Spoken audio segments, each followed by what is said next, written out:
Hey, we are live and we are back with another episode on our 101st episode. And today we got a very special guest with us today. Two guys who are going to compete in the FGS this Saturday in the NA qualifiers. And these guys will also be representing Koballa FC. So I'm happy to have them here to kind of talk about their preparation and the lead up towards the event this Saturday. So we got JT and Kevg. How we doing, guys? How you doing? Doing good. I'm doing good, and you? I'm doing fantastic. I appreciate you guys coming through, man, and doing this, man. Yeah, no problem. Pleasure to be here. Yeah, yeah. So, like leading up, I guess to the FGS, did you guys have aspirations? Actually, even going back to the beginning of the game, did you guys have any aspirations to even want to compete? Was that something in your mind? To be honest, with me, not necessarily. It just kind of happened. Um, One of those things where I got the game, and obviously because I like real life football, and Mm-hmm. so I wanted to. I had this issue where I play real life, but then I got hurt. I had a pretty serious injury that was gonna keep me out for some time. Mm-hmm. So that's when I originally bought FIFA. I bought FIFA 22 in Black Friday. That was the first FIFA I got.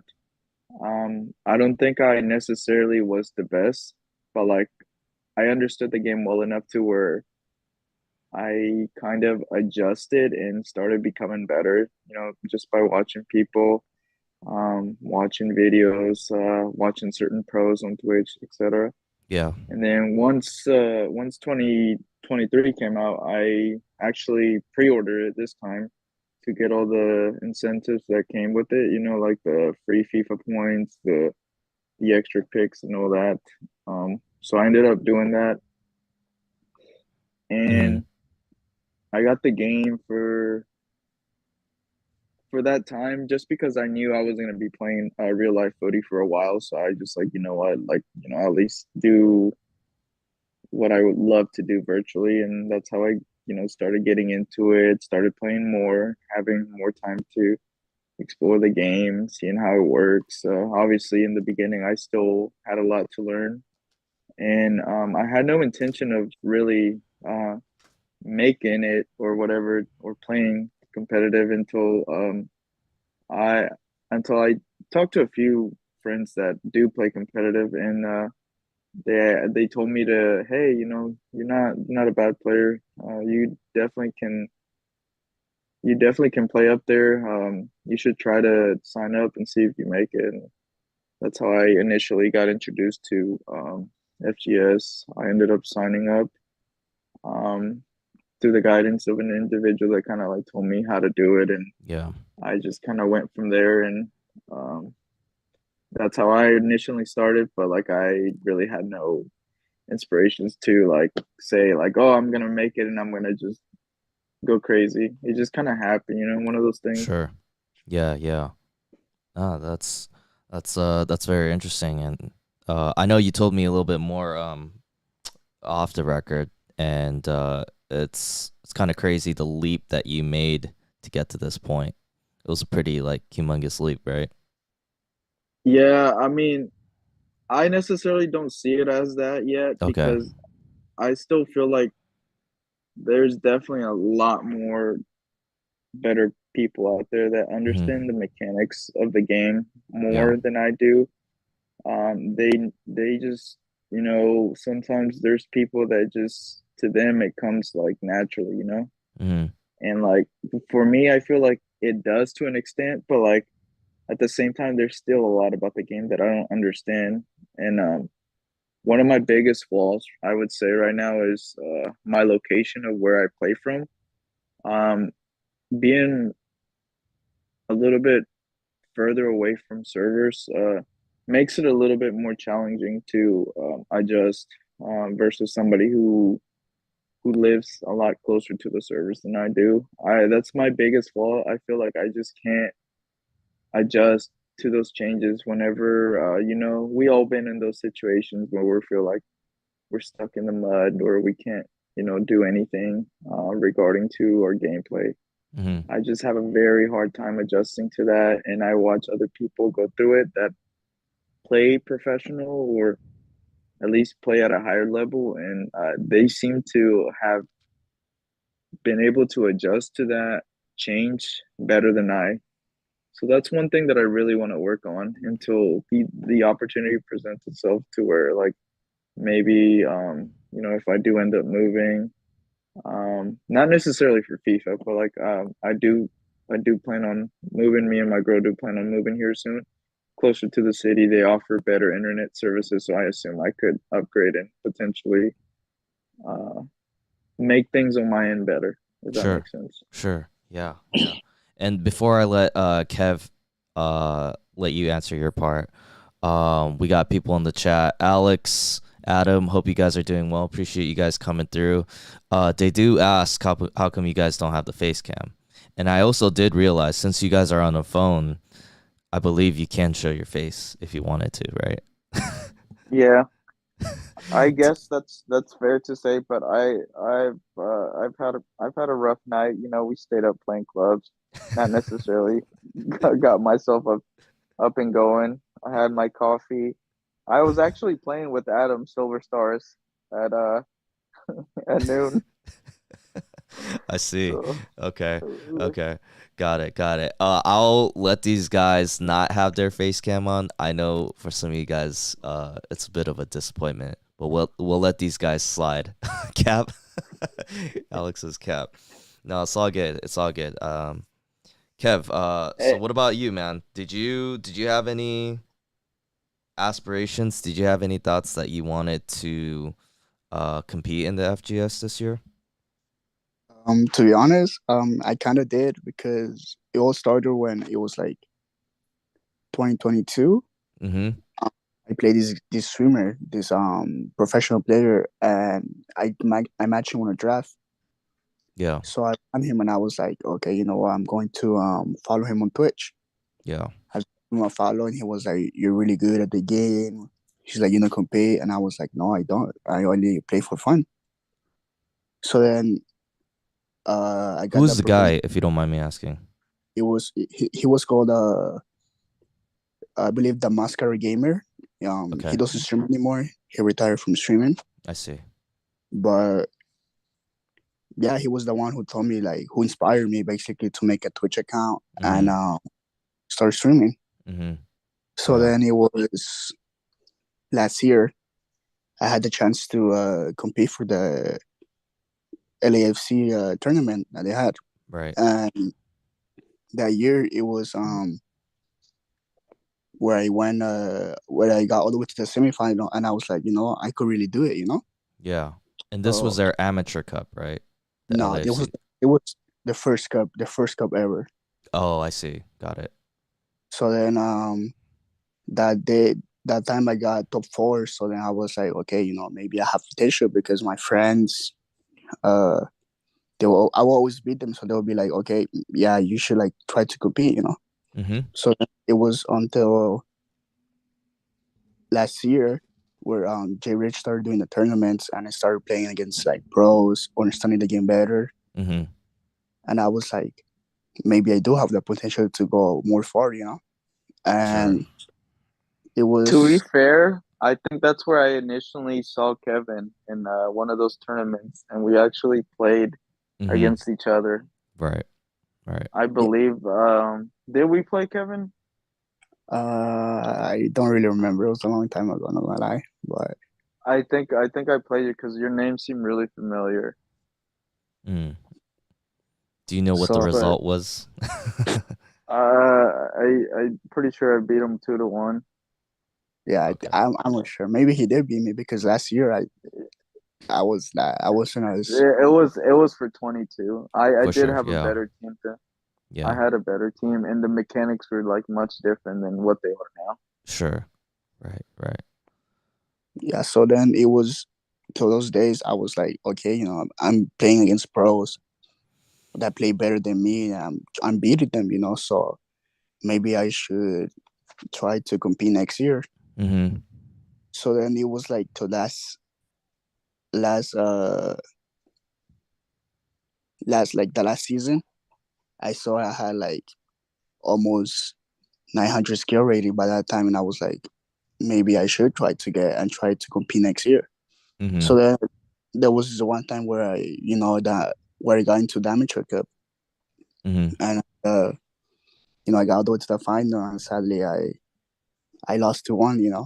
So I was honestly that inspired me because I was like, I saw that I went live, and I went into like a whole different system, because they had cameras, they had me talking like a podcast basically. Yeah. But you can hear that I'm not showing my face. But Mm-hmm. um, I had my family there, I had friends. All of them were watching the live, and they were like, "Yeah, you should try to compete. You should try to do it because Yeah. you're good at it." Mm-hmm. So it was so like this season, well, last season basically, where I got the ISO and I got excited, and I was like, "Okay, it's gonna be my first FGS, so I should try to do my best." Yeah. Yeah. For And here sure. we are. Yeah, here we are, a couple days Kabbalah, away what is from. Yeah. what is your channel's name, by the way? Is it Kabbalah FC or on YouTube? Oh, it's FIFA Koballa 44. FIFA FIFA Koballa 44. Yeah, so if you want to interact with the chat, you could definitely do that. And for Mm. those of you that are new here, you could definitely look to subscribe and support us. And if you like the content, you could drop a like. And yeah, basically, I want to give context to maybe some viewers that might not be familiar with what FGS is. And basically, it's the Foot Global Series where competitive FIFA players compete to get a chance to qualify for the World Cup, which is pretty much the best FIFA players in the world.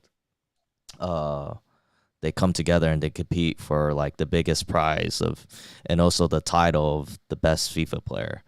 And right now in the qualifiers, I believe you have 4 seasons where of these FGSs, and the ones that Kev and JT are competing on is season 1. So it's a very first season, and it's a 2-day tourney where I believe the first day is Swiss elimination, where you got to win at least, I believe, like 4 or 5 games. And if you hit that mark, if you hit the cutoff, then the next day you go into single elimination. And depending on how high you rank, they give you a certain amount of points. And throughout all the 4 seasons, you got to accumulate as many points as you possibly can to be the top guys of whatever region you're at to be able to qualify for the World Cup. So I think that's pretty much it. And I believe I got that right, guys. Correct? Yeah. For the most part. Yeah, I think so. Yeah. So yeah, these guys are competing in it, and we'll see. I believe it's your first time competing in the My FGS, first time. right? Yeah. Yeah, this is my first time as well. Yeah. So uh it will be a good experience regardless, you know, regardless of what the outcome is. But I Yeah, I hope you guys do well, man. Thank you. I hope so too. Yeah. We got El Chiva in the chat. Hey, what's up, El Chiva? Hope all is well. Um, so Chiba. so then, like, when you're in the first season of Foot, right? Um, were you guys like grinding and trying to hit that mark to get into qualifiers? I believe it's like the top like 100 and something NA I players. think I think it's the top 128 make it. That's how many spots were open, and you have to get the require skill ratings to get into that top 128. It's a very disgusting, sweaty road. Right, Yeah. right. So once you guys started getting closer, you guys hit elite.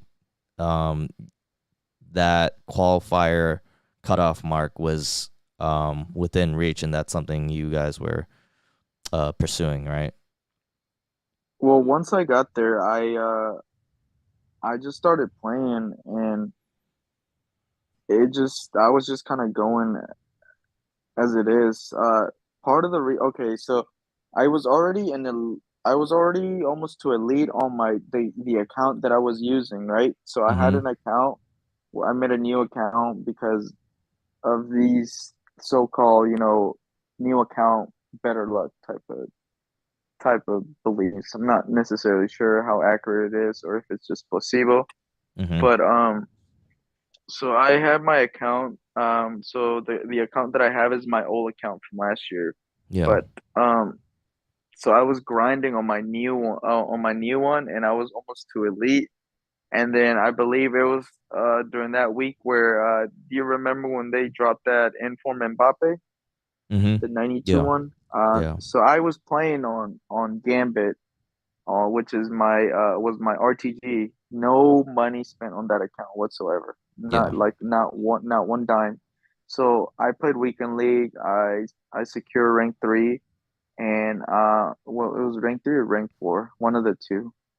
Um, might have been rank four, but um, I let a streamer that I watch open my rewards, and he was just kind of going like in motion because he usually doesn't get me anything good. Mm-hmm. If you want me to tell you who that streamer is, I can tell you who it was. I'm in his Mm-hmm. chat a lot, Mm-hmm. but I believe it was Photography. Um, Okay. he's he's also a Cali streamer as well. Right. I He opened my rewards, and he got me Red Mbappe, and then I knew that wow, this is probably the best striker in the game right now, and I really want to, you know, use him and get a feel for how he is because he at the time he was like almost 2 million coins, so I ended up switching to my RTG, and wow, like he was just amazing, and I just started grinding on that, and it was on that very last week or so where I started playing a lot on that account to try to catch up, and then I think I made it to elite within the last 3 to 4 days or so. And then I would say I had, yeah, about 3 days, 3 to 4 days to grind the SR required to compete. But during that time, I don't think the SR was extremely high, so it wasn't like terrible, but at the same time, it was very tough in the beginning to accumulate the required SR because Um, you lose one game, you lose like 22, 25. All it takes is one bad game for you to just drop so many SR. And then now you got to get back and win 5 to 6 more games to recover that SR. Right. Right. And what'd you end up getting for your SR? Uh, I was hitting like 710. I think might have been the highest I got. Uh-huh. But I was on the last day I started getting nervous because a lot of people were pushing for SR and like the SR cutoff started getting higher and higher. Right. I had no idea. I had no idea there were like banned players on that list. So like I probably would have stopped there, but like I thought like I wasn't safe. People were saying that, like they weren't sure if 700 or like even around that area was like safe. So like I played a few games and I ended up losing a very close game to I think I ended up matching MBO. I'm not sure if you know who that is, but he's Mm-hmm. another. I think he's a newly signed FIFA pro from Yeah. Florida, and he knocked me down a few SRs. So I ended up losing another one after that. Not I forgot who it was, and then I had to win a few more games, and I think I ended up with 678 SR for the first season. Got it. Got it. Okay. Yeah, that's pretty good. What about you, Kev? Well, for me, not gonna lie, for me it was kind of hard because it was my first time, Yeah. and I remember I was by that time, everyone had super sweaty teams, and I was the only one with like a decent team, like Yeah. not a good team.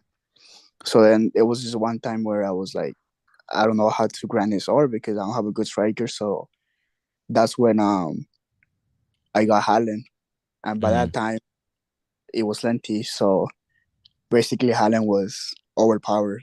No one Mm-hmm. could stop. Yeah. So then I learned how to play with Haaland, and I think Oh, he was the main key where I why I made it to Fiji as one because I will basically just abuse him. I'm not gonna lie. So Yeah. then there was there was like days where it was like the last 3 days where I was playing. I keep playing, getting this or sometimes like I would lose -30, -20. I would get more anxious about it because I would be like, I'm not gonna make it, Right. and that was my goal to make it to the first one. Yeah. So then I ended up making it when 681, 680 somewhere there, and that Uh-huh. motivated me to go and make it to the second one, which I did. And then I'm on my way to fully for my third one. Mm-hmm. But it was hard because the last 3 days it seemed like JT, like he was saying that the last 3 days were like what the cutoff is gonna be. Right. You could leave it at 640, but you don't know what the cutoff is going to be. So Sure. you have to keep playing no matter what. Right. So Right. there were also people grinding too, trying to get their wins. And sometimes you could have a 680 and match up with a guy that has 300 SR and you could lose a lot. Mm-hmm. Mm-hmm. Yeah. For sure. So it was hard, but somehow we made it, and Yeah. we're going to try to give our best to make, I guess, everyone proud. Right. Or Right. Yeah. And I know specifically with Kevin, I was kind of involved with the progress and he was really keeping me updated with where he was at. And I would just kind of encourage him and just push him like, hey, you hit this point, let's try to hit this SR. Or you just hit elite, let's try to hit 600. And every time I told him do that, he hit those marks. And I think specifically for Kevin, he did a good job of just like pushing himself, and it's good, man. I'm really proud that you got to this point and you get a chance to compete in the qualifiers. I think that when I would like text you about it, and I'll be like, Yeah, I mean, really, and you'll be like, okay, try to hit this one. I would try to like, in a way, I would be like, I need to prove Koballa that I did it. I need because yeah, when I'm in your streams and I see something happens, like okay, you lose by some rigged goal or something, and you're like the most calmest person ever. mm-hmm. And I, like, I'm Uh-huh, like, how can this guy have it like be so calm about it? uh-huh, Cause like if they score a goal on me like that in 90 minutes, I'll lose it. Like I'll get mad. yeah, So then I feel like those days where I was like where I had the how can I say anxiety, I guess. mm-hmm. I was like, okay, I'll text over and I'll like tell him what I need to do, Yeah, what I should do to mm-hmm. calm myself down or not to break anything, not to give up basically because it's hard. Yeah, And I feel like that was one of the biggest point, where I was like having you as my guy. yeah, for sure. And I'm glad I could kind of lend a help in that, maybe for you emotionally, or give you some kind of encouragement to kind of just push you and motivate you. And I'm glad I could help out in any way. That's really my goal. And at the end of the day, you put in the work to get yourself to this point. So you got to definitely give yourself some credit for reaching this point. Um, but yeah, as you guys were saying, as you had the couple days leading up to trying to hit that mark, I'm sure it was pretty nerve wracking. Um, because you didn't know the possibility where the cutoff mark was and who you're gonna face. And what you needed to hit. There's a lot of uncertainty there, but you guys were still able to pull it off to at least qualify for the first season. Any response to that? Oh, sorry, I thought you were still talking to Kevin. Oh, no, Yeah, no, no. yeah, Yeah. yeah. I was just seeing the message from Adam. He still wants me to play Silver Stars with him. Got it. We're grinding for that Yaya, you know. Well, like Right. me and Kevin, we don't have that privilege of like pumping in like 3 to 5 grand into the game, like some people that get those FIFA points from from their organization that they're signed to. Hmm. With us being relatively new, we have to take advantage of every absolute free car that comes our way that is obtainable that could make a difference in our team, you know? Hmm. Right, right. And that's a good point that you bring up because for you guys it's not like um you guys are sponsored by like bigger esports teams or affiliated with like MLS teams where they could provide you with, some funds for like FIFA points to improve your team. Um so you guys really have to like grind from the ground up. Obviously you could spend your own money, but whether you want to do that or not, that's totally up to the individual. And but you guys still managed to get yourself pretty decent teams. And I know like for us three, we've been getting like feedback with one another with what kind of team we want to finalize. And I guess what's really helped too for guys like yourselves competing is all the loans that they release. And the FGS is also allowing um some loan cards, some icons. Yeah, So I think that's EA's way of trying to like at least level out the competition right, and not make it strictly, just sway it towards people that put in a lot of money for that pay to win aspect. I think in a way they're giving other players that um don't have that privilege of spending large amounts of money in the game. They're right, giving players like Kevin and I an opportunity to be able to have a team to somewhat compete against these guys. Because regardless, even if the loans help us out, you got to think about it. They can get those loans too, so they can have access to even more players that like like me and Kevin are gonna be rocking that base Yaya, but you got somebody that is signed, he's gonna have the better Yaya, that's worth a lot more coins than the base. sure, sure. And could you share the actual requirements of what you can have on your squad? Yeah, I believe the requirements for FGS, um from what I'm told, you're allowed to have 390 players on your squad. They Mm-hmm. can be any promo cars. Um you can have one icon. Um, the icon doesn't count towards your 90s, so you can technically have 490s. Mm-hmm. Most people are gonna take a very meta icon, like you're gonna have your typical R9s, Yeah. loans, maybe even your Ronaldinho's.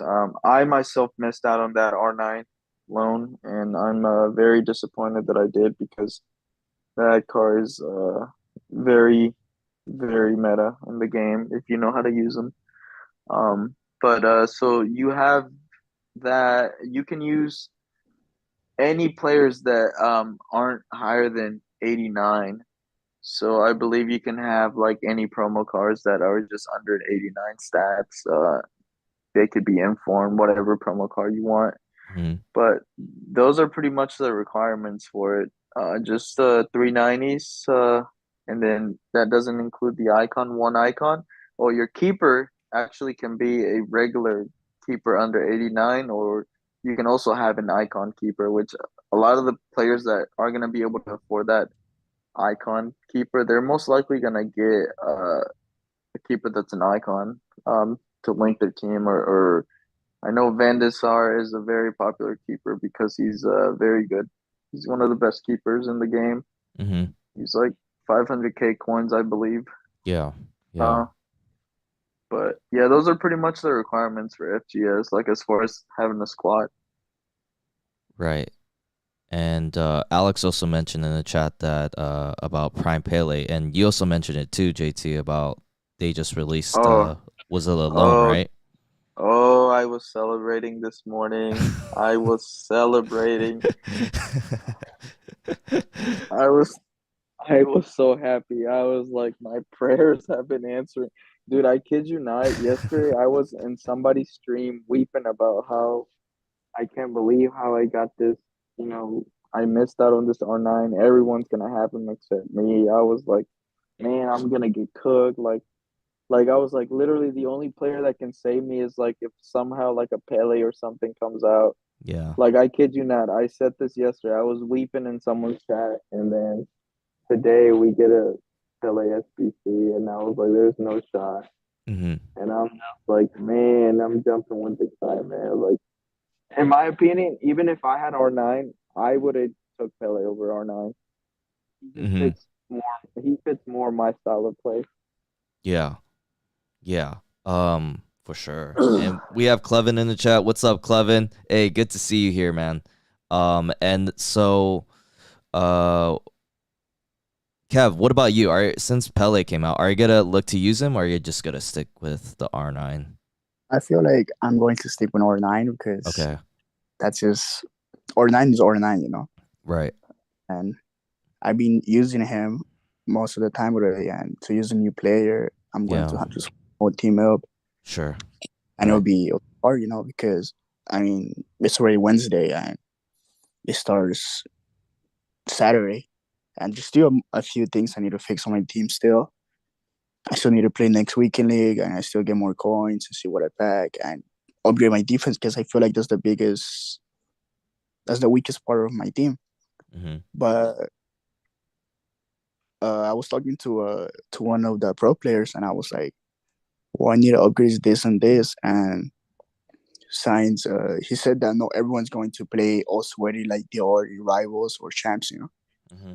And what he told me, because I was like, I feel like I'm going to disappoint people or not make people proud or this and that. And I was worrying about it too much. And he Mm-hmm. told me at the end of the day, you got nothing to lose. Yeah. And that's true because like JT said, you know, we haven't spent any money in the game or we basically don't have anything to lose. We're just going to be to try our best to make it to the next day and see what we could do. Right. I see Right. this as I see this as an opportunity for experience, just to see how Right. it is to play against the guys that absolutely don't see daylight and haven't had fresh air in months. So I want to see what it's like. To be Yeah. honest with you, I'm not intimidated. I know I'm not like the best player, Yeah. but at the same time, I'm going with a clear mindset that, I feel like there's a lot more pressure on those guys that are actually signed and are pros and do carry that title because they are expected to be players like us that aren't necessarily pros or signed to anyone, you know? Right. It's like the Cinderella story, where Sure. the big teams in the Champions League lose to like the the farmer team, you know? Right. That's how Right. I see it. Right.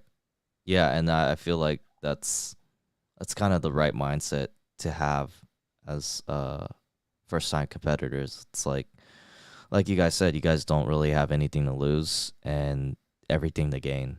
So you just gotta all you can really do is just do your best. I mean, you guys prepared and are crafting your teams and grinding and you know, hopefully, when you guys play this weekend, that's when you guys peak in your performance. And Adam makes a remark. He makes a remark. I don't know if I'll repeat it, but uh, that JT is celebrating the loan for sure, but not necessarily. Obviously, there's a passing of Pele, and rest in peace, condolences to him and his family. But obviously it's probably a joke that Adam made, but it's just funny that he made that comment. Sick joke by the guy. That is sick, Adam. How dare you? How dare you bring that up? And Adam is our mod, by the way, who's in the chat, obviously watching us. But yeah, I know the thing is going back to the squad crafting because like you have all these loans that are released. I mean, I would believe that majority a lot of players would have the same players that you guys have off these loans because especially the R9 and possibly the Pele because it's free and you're allowed to use it. Yeah. Good thing they only allowed one though, so that'll be good. You know, Yeah, I feel like that kind of levels it out too because if there was no limits to loans, I'm sure like some of these guys would have players like Hullet in the middle, your typical R9, yeah, maybe even Maldini as a CB. The Prime looks absolutely disgusting card, but right. I feel like that's good from EA to limit the pay to win aspect for these competitions because at the end of the day, it shouldn't have to be like pay to win. It should be like who's the better opponent, you know? Like Mhm. that's what video games are about. It seems like everything in life always revolves around money, and like video games should be the one thing where everyone has an equal opportunity to, be competitive. Yeah, it, yeah, it's I mean, it's hard to say because like at the end of the day, even something like video games is a business and every Oh business yeah, is profit driven. So it's just like I understand from their perspective, they're trying to make the most money possible. But is that something you want to do at the cost of I guess the service or the goods, And I guess that's yeah. where arguments could be made on based on certain content and gameplay and what they're doing to make the game better. So, I mean, we could definitely that's like a conversation in itself that you could just dive into and For specifically talk sure. about like certain factors of how certain things are being compromised, maybe content or gameplay due to profit. I mean, you could go on and on about that. But what one thing I want to mention is like I came across a tweet from a competitive FIFA player. I don't know who he was, but he was just saying like for his perspective that spends a lot of money on the game, then all of a sudden they come out with the lone R9 and it's like for him, oh, I spent all this money. Now you give a R9 towards close to the FGS. It's like what? So I could kind of see his frustration because he's already spent the money. It's like if they released it earlier, then he wouldn't have had to spend that money to use But at R9. but at the same time, my response to that would be Mm-hmm. is one, you've had the if you spent money and you actually managed to get yourself an R9 before like because obviously they release these cards towards the very end, where it gives you very little time to prepare on how to use a certain card. Mm-hmm. Obviously, you can do the basics, but there are certain people that can move that R9 in ways where it absolutely just rigs your opponent. And then versus someone that just gets it, they're not gonna know how to use it like fully utilize that card. Mm-hmm. So like they have that advantage of getting the car and actually using it and like understanding how the mechanics of their animation work and all that. And not only that, but I personally feel like they're not as affected as they think they are. Like I think that's just a way of them of complaining that, hey, like we want people to use shit cars, so we just completely pummel over them. Yeah. Because at the same time, you got to think about it. Yeah, they might have spent the money, and we might get that free R9, but at the same time, they're gonna get it as well, and they're gonna have even access to more coins if they have an extra 6 to 8 mil. coins in their club, they can surely get even better players. As I was saying, like they can get absolutely every meta card that there is to just make their team even better all Hmm. around. Yeah. Not to mention like the super subs. That was a big change that EA did. Instead of three subs, they're allowing five subs now. So that gives wiggle room for them to just completely, you know, stack their team.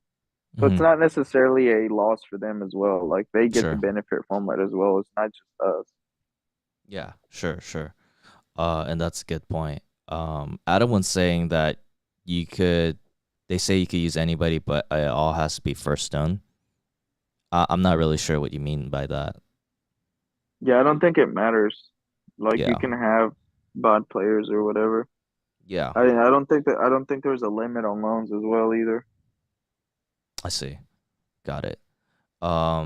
So yeah, like you were saying, like you do need at least for the people that have all the coins and the money, like they have all the reps that they could have with all the players and get to try them out. And for like I guess for like you guys who are RTG and just got these players, you don't have as much reps with these players. So you would Yeah, have to it's get like a yeah, you would have to get a lot of games to just like get a better feel for them. Yeah, while as these Now, players that played like hundreds of games with them, they kind of got those players down and how they play because I know like it takes some time to get used to certain players.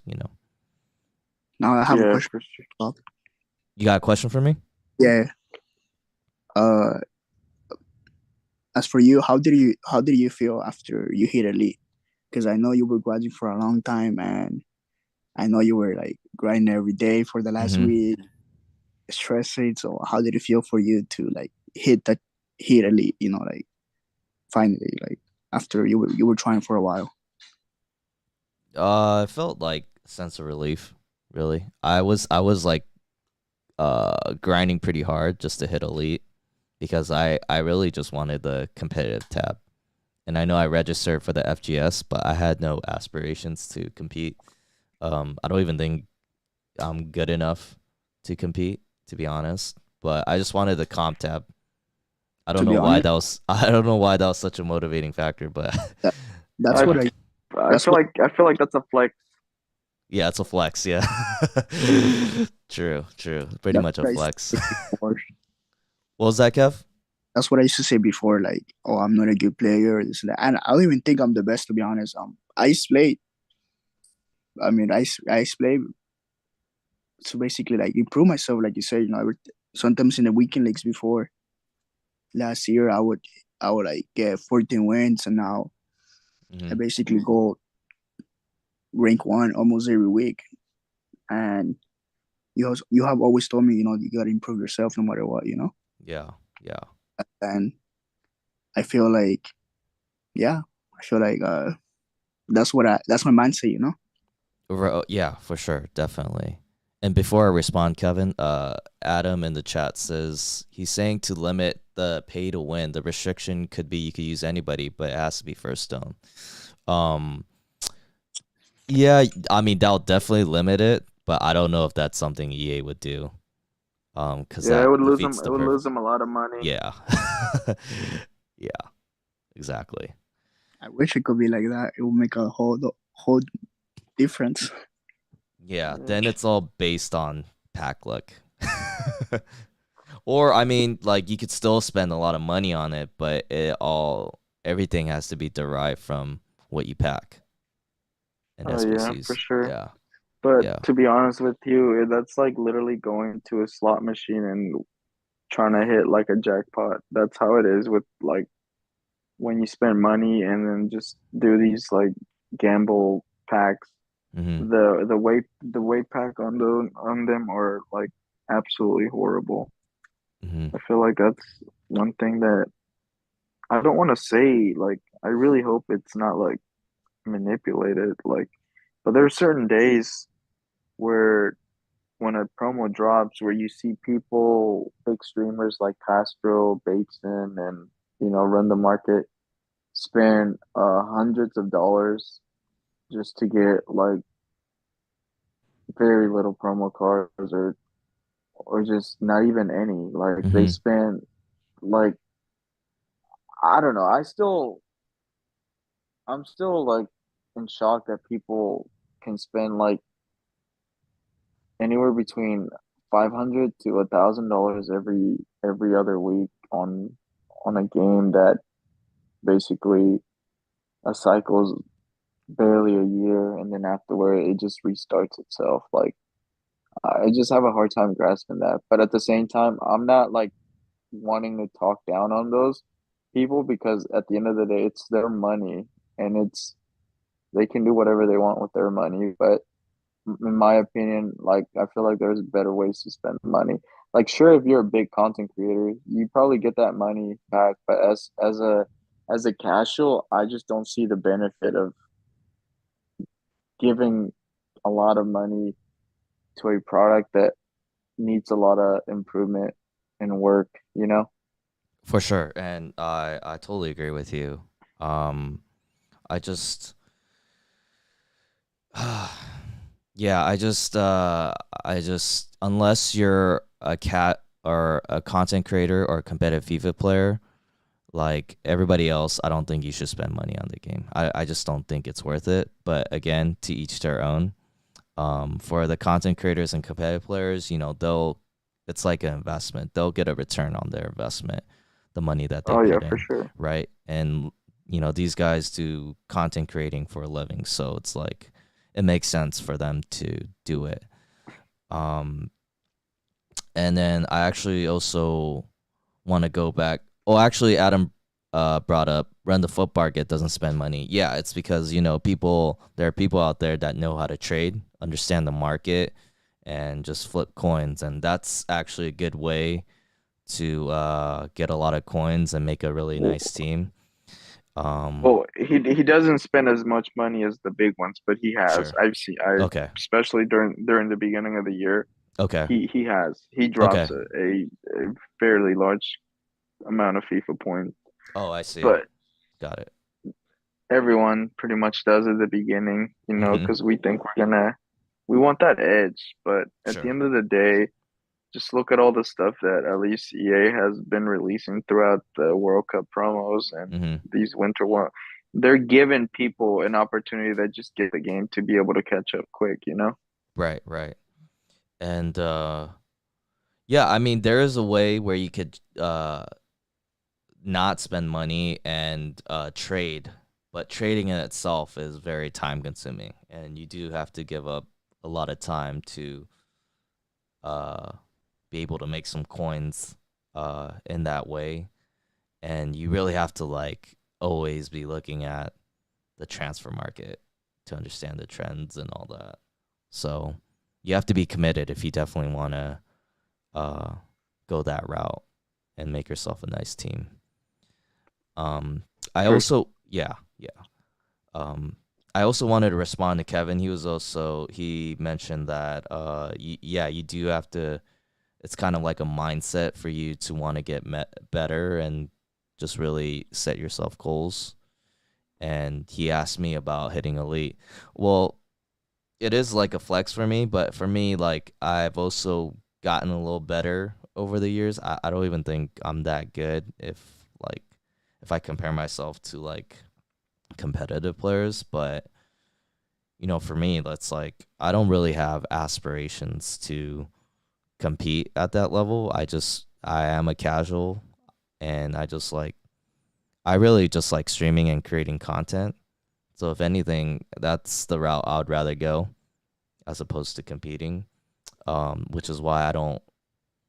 It's hard to find time to want to compete when you got other things going in your life and you're also working. I'm sure you understand this too, JT.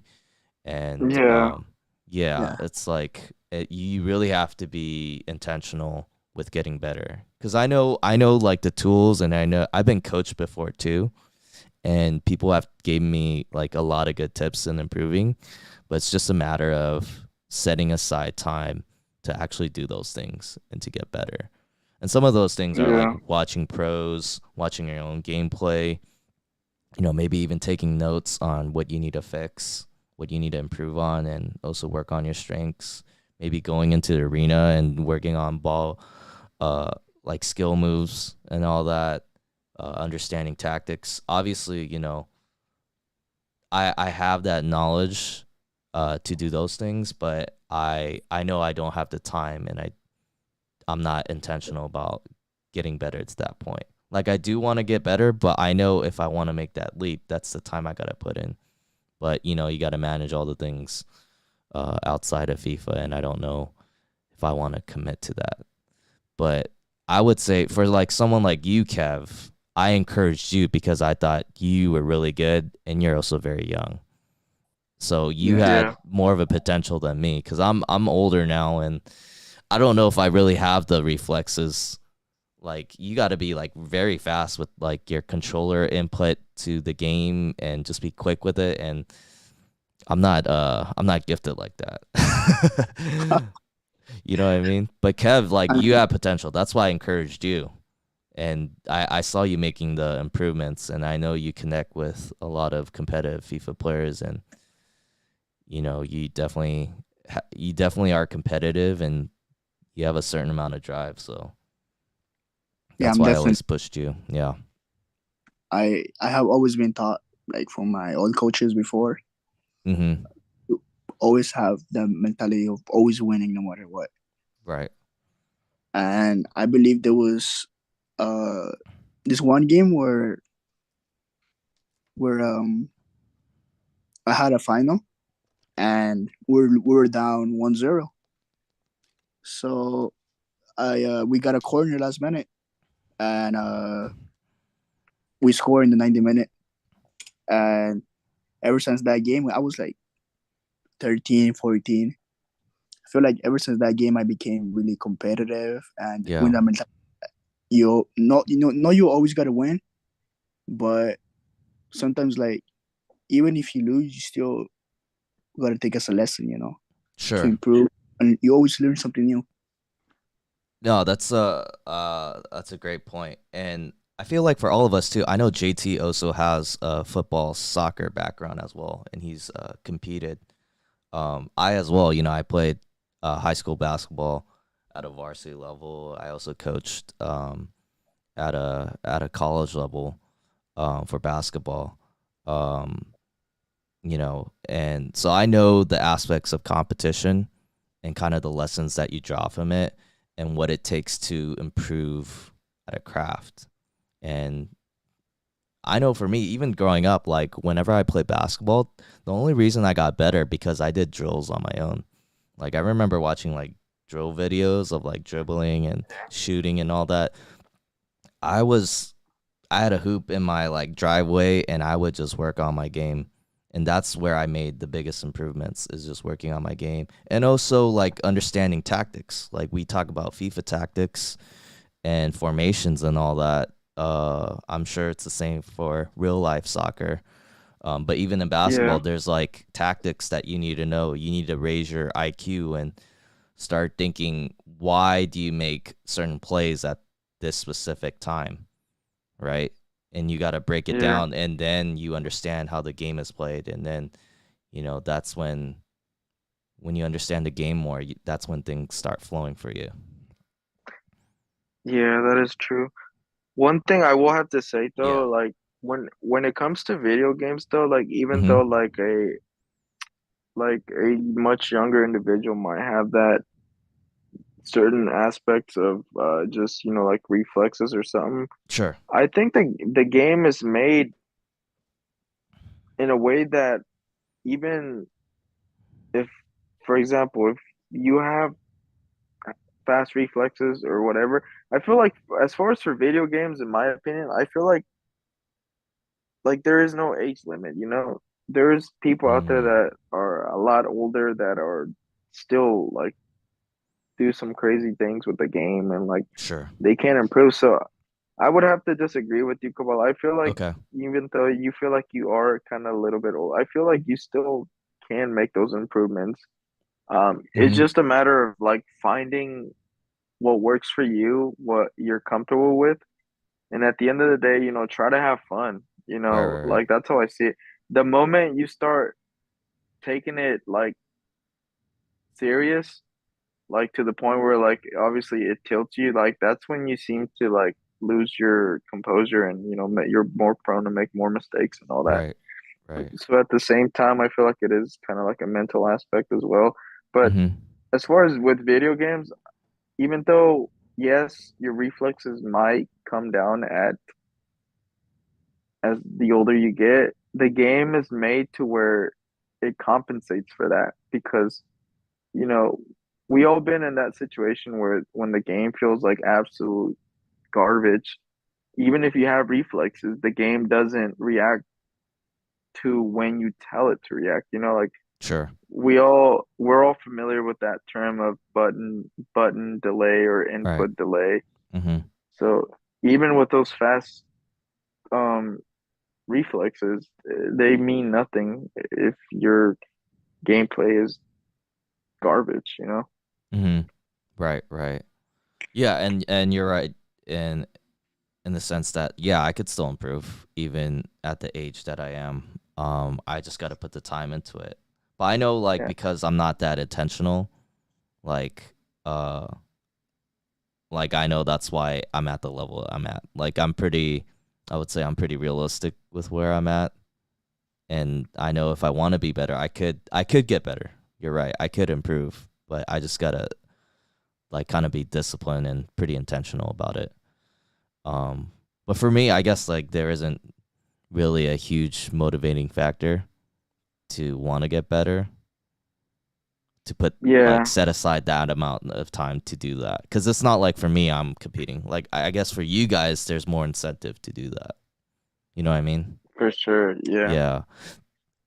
Going back to the reflexes though, like I feel like the prime of gamers, like all the best players, they're all super young though. They're like in their That is teens or true. like early 20s. I feel like, do you feel like that's the prime though, in terms of like reflexes? And because there No, is it's like just a bit of like natural ability to like being able I have to to. disagree. Okay. Here's the difference. Okay.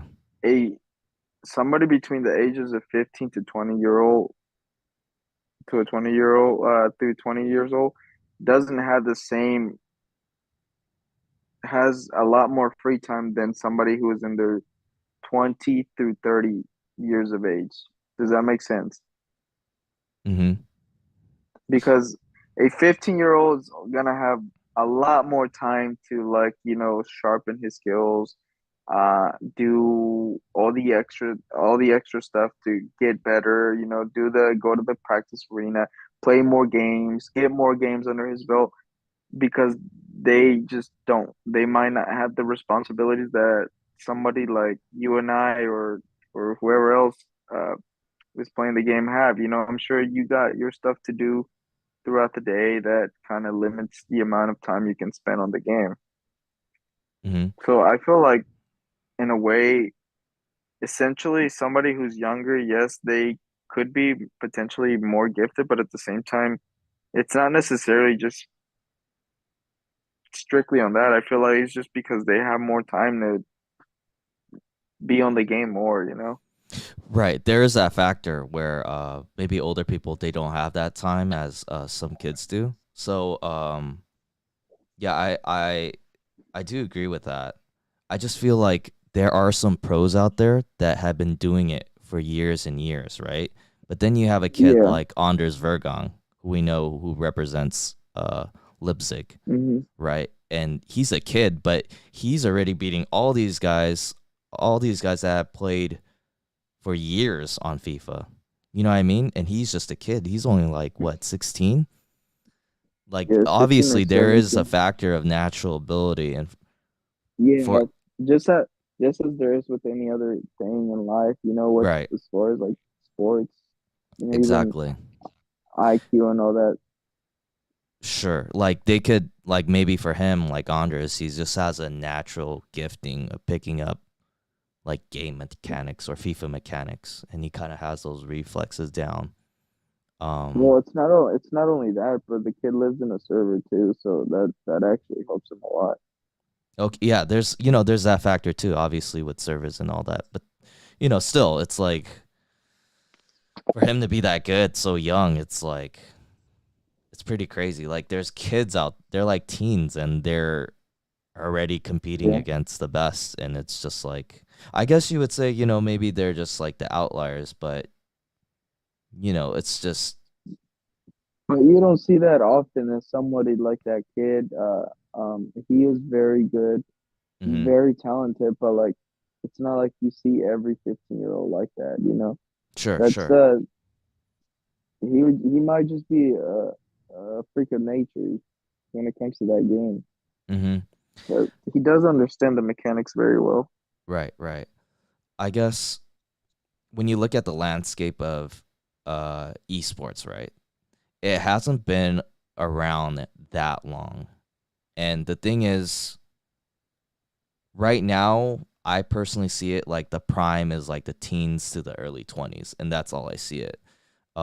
You Yeah, don't really see too many like 30-year-olds that are still competing, right? So I that's mean, why I see the prime age like around there. You know what I mean? yeah, that is true. Yeah. But you do have your players like Stokes and Mm-hmm. even Jukes. Jukes is on his. I'm pretty sure he's about to be 30. Oh, really? And Okay. yeah, Jukes is right now he's 29. But I just know of him because I that's one of the guys that I watch a lot Mm-hmm. of his gameplay. Yeah. I like how he plays. He's very good. And he can do a lot of things that not very many people can do. He's a very good player, and age doesn't seem to slow him down. Yeah, for sure. And how old is Stokes? Hashtag Stokes. Do you know? Stokes is he's an older pro too, but I want to say he might be into his 30s.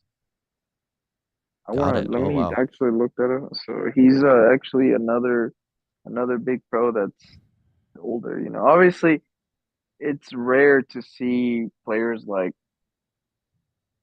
well into their 30s and all that are like obviously doing this for a living because like I said, life hits you, you have priorities. Not every 30-year-old out there is like trying to be like a pro gamer. Yeah. If the opportunity presents itself where have the financial freedom to do so and there's a video game that you enjoy, then by all means go for it, man. But like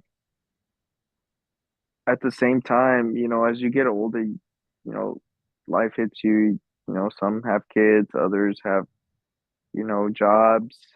They just don't enjoy games as much as they used to when they were younger. So there's a lot of different things that could go into play. But in my Yeah. opinion, I feel like games don't really have an age. But like as you say with competitiveness, it does help the younger you start. Yeah, for sure. And yeah, those are great points that you made, JT. And like I was saying, like I feel like even for FIFA gaming, it's like it's still pretty young. So you could still see some of these pros still competing like in their 30s, and time will tell whether they'll still like keep winning like tournaments or still be successful. And you never know. I feel like a lot of these pros now, if they continue to do it in their 30s, maybe they'll still be just as good or even better. I mean, I guess time Yeah, will tell in regards to that. And, you know, um, yeah, I would like to see that. Maybe see some like 30-year-olds like winning like qualifiers and like E-World Cup. That'd be something to see. So that kind of defeats kind of like my theory of it's all a young man's game. Kev, do you have any input on that, on what we discussed? Um, honestly, I feel like it all depends, because I used to have like, well, I have my cousin, right? He's the one who put me into FIFA because before FIFA I used to play PES, Yeah. and I was into PES. I wasn't a FIFA player at all, Mm-hmm. and he was really good. He will always beat me, always. And as he got older, I feel like he lost interest in the game. Mm-hmm. And now he's like on his 27s and 28s, and he doesn't really play the game anymore as he used Right. to every day as a kid or as a yeah, it's basically as a kid. So now I see it like now that I tell him like, oh, I'm gonna compete for this, I'm gonna compete this, and he's like, you should enjoy it because as you grow older, you're gonna have more things to do in life. You're gonna like come from work basically tired. You're gonna be like, I don't want to play. I just want to lay down Right. and sleep. And it was like last year when I was working, it was the end of FIFA, Mm-hmm. and I would basically just come from work, and I would look at my PlayStation. I'll be like, nah, I'm not playing, bro. I'm Yeah. going to till next day, wake up and get ready for work, and I'm not touching FIFA. And I Yeah. feel like that's what most of the people do. Right. Come from work Mm-hmm. and just don't have that time as regular kids do because there's some kids that do college have some free time, play Mm-hmm. FIFA. But Mm-hmm. then there's all adults that go work Yeah. and don't have the time to compete. I think it was like 2 days ago that I played this one guy and he texted me saying GG's, right? Yeah. I was like, are you playing for or do you play like in general? Do you compete? And he was like, I don't because I don't have the time for it. But Mm-hmm. he's like, you're really good at the game. And he was Mm-hmm. like, yeah, but I wish I could compete, but I'm just too old already. I'm just like, he's like, I'm late on my 40s right now. I was like, it's crazy how Wow. one guy 4 years old can have this much skills Right. and not have the time for it. Yeah. So it's crazy, you know. Mm-hmm. Yeah. For sure. And I just feel like for you guys, like you guys should just, like JT was saying, it's like an opportunity that you just gotta experience and just see where it takes you. Because you never know. You never know when you're gonna get another opportunity like this. So for you guys, you just gotta take advantage of it and just, do your it best. still feels weird, like Mm-hmm. I still haven't fully like fathomed Yeah. yo, like I'm literally in the best 128 FIFA players within North America. Like it's just kind of like it doesn't hit you because like you just play the game and sometimes, the game just isn't very consistent and you lose to people that you're better than. Like Mm-hmm. for example, playing like rivals, playing champs. We have those games where like, damn, I should have won that game. Right. And like it's just still hard to grasp like, yo, like I actually am within the first 128 players. Like I am Right. one of those players. Like you got to think about how many FIFA players there probably are in this country alone. Yeah. Like there's thousands, like thousands upon thousands, and like you managed to be within the top 128. Like I feel like that in itself is like that kind of like says something, you know? Right. Yeah. Yeah. That's a huge achievement. Like to be like top 128 in NA, that's very impressive. Like that's something to be proud of. Even even like I'm just riding the ride. Yeah, even if yeah. Mhm. even if I would see it like as a flex or something, I feel like at the end, there's people outside that don't compete that are even way better than the people that are competing, you know? Mhm. Yeah. So like as I was saying, sometimes there is people that put time into the game and there's others that want to have fun. Mhm. Because I know a lot of people that could be playing for FGS, but just don't put the time into it or don't feel like playing the game or have the time to Mhm. do it. Yeah. Yeah, Well, for not sure. only that, it's not like if you commit to it, there's also that fact of like you have to put in the work to make it because to be Sorry to honest with cut you you, off, JT, but I can't hear you that well. Oh, sorry. Hold Yeah, on. yeah. Give me a second. Can you hear me better now? Yeah, I can hear you better. No, like I was saying, I feel like it's how Kevin was saying there's some people that didn't sign up because they just don't have the time. Mm-hmm. Uh, Even so, like I saw a lot of pros and top players like really struggle to hit certain marks. Because you might say that yeah, there's better people out there, but at the same time, they didn't sign up for a reason. It could also be like not only just because of time, but they know the amount of like stress that comes with like trying to like make it in, like reach that milestone. Like there are some pros out there that I'm sure it comes like very easy to them because they're just gifted, you know. Right. Some people just are just gifted. Like maybe they see things that we don't see. Like Mm-hmm. their awareness and their vision is just better, you know. Mm-hmm.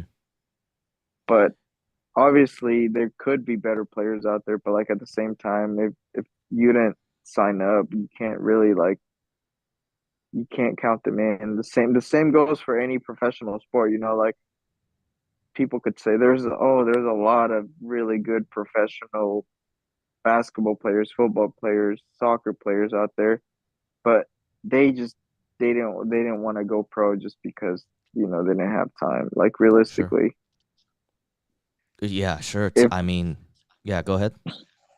no, go ahead. Realistically, like if you know what it takes, then do it. Like at the same time, like if you're good enough, like you can't really use that as an excuse of like, oh, they just didn't want to. Like you put in the work, once you sign up, you know what you're getting yourself into. So like if obviously if you don't sign up, it's because one, you just like Kevin said, maybe you just don't have the amount of time necessary to grind the game, or like two, like you might not be good enough to get in. Mm-hmm. Yeah. Yeah, and it's like when you try to get like the top of the level in competition, like with sports or esports or anything like that, it's like a very small percentage of people that are gonna succeed and like are able to make a living just competing.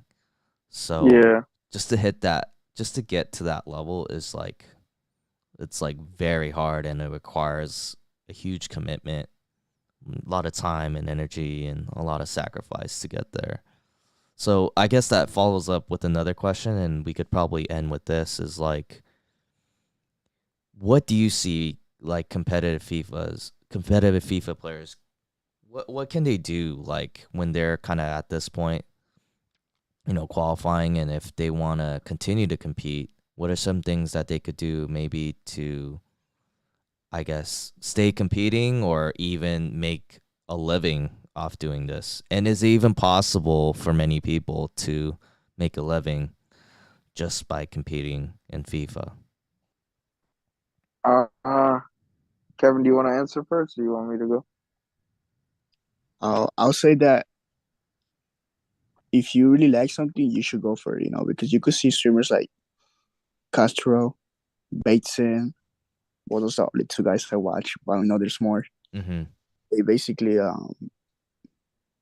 just earn money from streaming, from playing FIFA. Mm-hmm. So I feel like even if you make like YouTube videos, you could if you really like something, you should go for it. If you really like competing, then I feel like you think you'll make a living out of it. I feel like you should always improve yourself and go for it. Mm-hmm. Yeah. But time will tell, whether you should keep going uh or basically just give up and do something else. Sure. Yeah. What about you, JT? With me, I feel like uh times are definitely changing. Back a few years ago, if you said that, oh, like there's people out there that are pretty set for life just off playing video games, you would get laughed at. You Right. would be considered a fool. Even me growing up when I used to like play on my little Game Boy or whatever, and I spent time playing, Game Boy games, etc. My parents would always get on me about like, stop wasting your time on that, go do your homework, blah blah blah. You're not gonna make a living off that. Like, you know, they they would probably laugh at there's people out there that make a very livable wage of playing video games and streaming.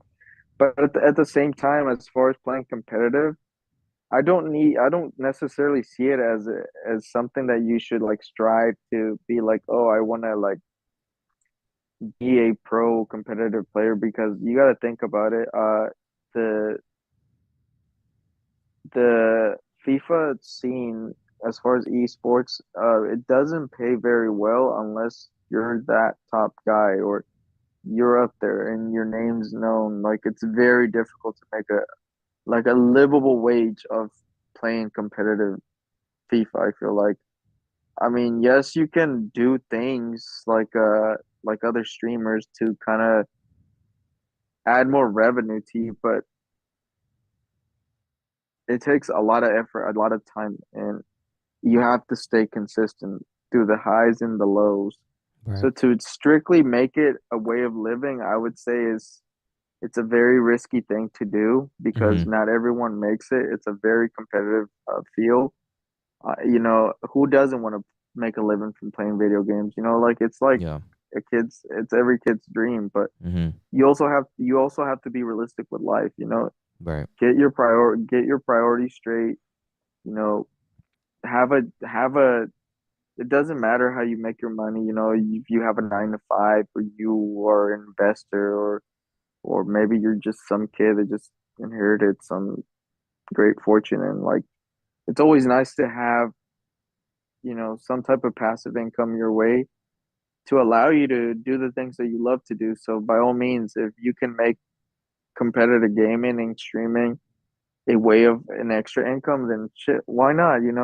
Don't don't everyone's different. Everyone likes to do different things. Everyone wants to essentially do things that they enjoy to do. So if playing video games can make you happy and you can make a decent livable wage of it, then why not? What I'm saying is just like, if you expect to be some type of like millionaire or something, or like someone like Castro or like the big streamers, you got to be realistic. Like, it's a very tough road, and you should Mm-hmm. always make it as a side hobby, not make it your priority, if Mm-hmm. that makes sense. Yeah. Mm-hmm. Yeah, that does make sense, and those are some great points that you guys both made. Um, How about the you? way What I do you, uh-huh. Was that Kev? what do What I think? yeah. Yeah, Yeah, I'm what about to say what it do right you now. have? Yeah, I think with the landscape of esports, like JT was saying, the esports industry is relatively new.